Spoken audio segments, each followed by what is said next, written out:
Luka mokapo ya tuku mibale.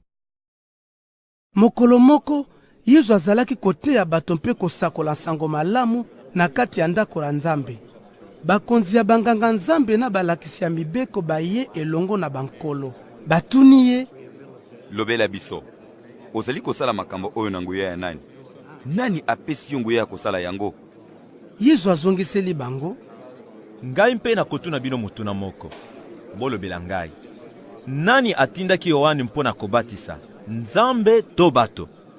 Kasi babandi kotia na ntembe bango na bango mpe balobi, soki tozongisi, Nzambe moto atindaki ye akotuna biso. Pona nini bondimelaki Yohane te? Kasi soki tolobi, kaka bato batindaki Yohane, ekolo mobimba ekoboma biso na mabanga, po bato nyonso bandimaki ete Yohane azalaki mosakoli ya Nzambe.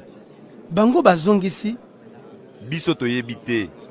Pe Yesu alobi na bango, ngai mpe na kolobela bino te na nguya ya nani nazali kosala makambo oyo. Na nsima Yesu abandi koloba na bato lisapo oyo. Moto moko akonaki elanga na ye ya vino, ati bato ya kofutela, akei na mobembo mpe awumeli kuna mingi. Ntango ya kolongola mbuma ya vino ekoki, atindi mosali na ye epa ya bafuteli ya elanga mpona kozwa oyo ya ye ndambo ya mbuma. Kasi bafuteli ya elanga babeti mosali wana mpe bazongisi ye maboko mpambe. Nkolo ya elanga atindi lisusu mosali moko. Kasi bafuteli ya elanga babeti ye, bafingi ye mpe bazongisi ye maboko mpamba. Atindi lisusu mosali ya misato. Ye mpe bazokisi ye mpe babwaki ye na libanda. Bongo nkolo ya elanga amilobi, nasala nini? Nakotinda mwana na ngai ya bolingo. Ntango mususu bakobanga ye.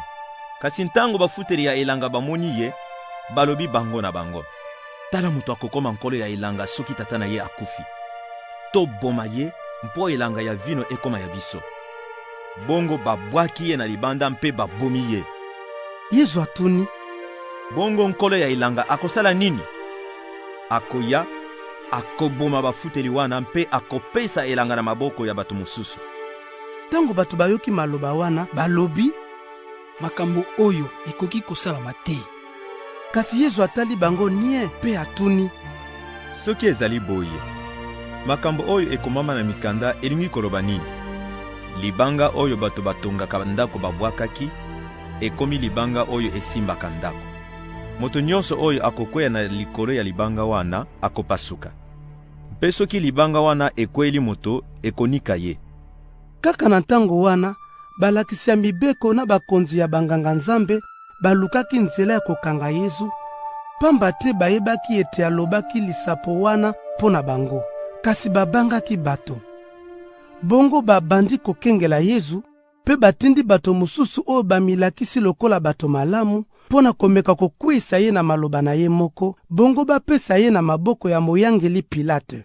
Bango batuni ye, Motei, toyebi ete makambo olobaka mpe oteyaka ezali ya solo, pe otalaka bato na bilongi te, kasi olakisaka solo nzela ya Nzambe. Lobela biso, mibeko na biso epesaka nzela ya kofuta mpaku na mokonzi ya Roma to te. Kasi Yesu ayebaki mayele na bango mpe alobi, bolakisa ngai mbongo moko ya ebende. Foto oyo na nkombo oyo bakomi awa ezali ya nani? Bango bazongiseli ye, ya mokonzi ya Roma. Bongo Yesu alobi na bango, bopesa mokonzi ya Roma biloko na ye, mpe bopesa na Nzambe oyo ya ye. Bakokaki kokanga ye te mpo na maloba oyo azalaki koloba na miso ya bato, kasi ndenge ye azongisaki ekambwisaki bango mpe bafandaki nie. Basaduse mosusu baye epai ya Yesu. Bango nde batiaka ntembe ete bato bakufa bakosekwa te.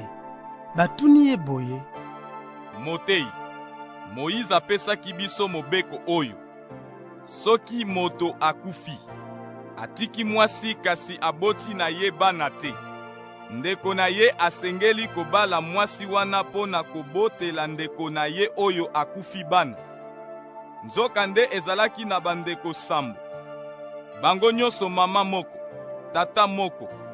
Kulutu abali mwasi pe akufi kasi aboti bana te. Leki oyo alandi ye abali mwasi wana pe akufi. Na nsima leki na bango mosusu abali ye pe akufi. ezalaki ndenge moko mpo na bango nyonso sambo.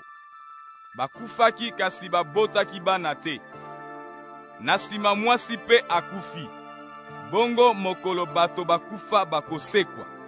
Mwasi wana akozala ya nani? Po bango nyonso sambo babalaki ye. Yesu azongiseli bango: basi mpe mibali ya mokili oyo babalanaka. Kasi ba oyo Nzambe amoni ete babongi na kosekwa mpe kozala na mokili ya sika bakobalana te. Bakoki kokufa lisusu te mpo bazali lokola baanzelo. Bazali bana ya Nzambe mpo basekwi. Moïse alakisaki polele ete bato bakufa bakosekwa. Na lisolo ya nzete oyo ezalaki kopela, ye azali kobenga mokonzi, Nzambe ya Abrahami, ya Izaki mpe ya Yakobi. Nzambe azali Nzambe ya bato ya bomoi, kasi ya bato bakufa te, mpo bango nyonso bazali na bomoi mpo na ye. Bongo balakisi mosusu ya mibeko balobi na ye: Motei, olobi malamu. Mpo bakokaki te kotuna ye mituna mosusu. Yesu alobi na bango: ndenge nini bakoki koloba ete Mesia azali mwana ya Davidi? Mpo ye moko Davidi akomaki na mokanda ya banzembo. Mokonzi Nzambe alobi na mokonzi na ngai: fanda awa na loboko na ngai ya mobali, te ntango na kokweyisa banguna na yo, mpo onyata bango na makolo. Davidi azali kobenga ye mokonzi. Ndenge nini Mesia akoki kozala mwana ya Davidi?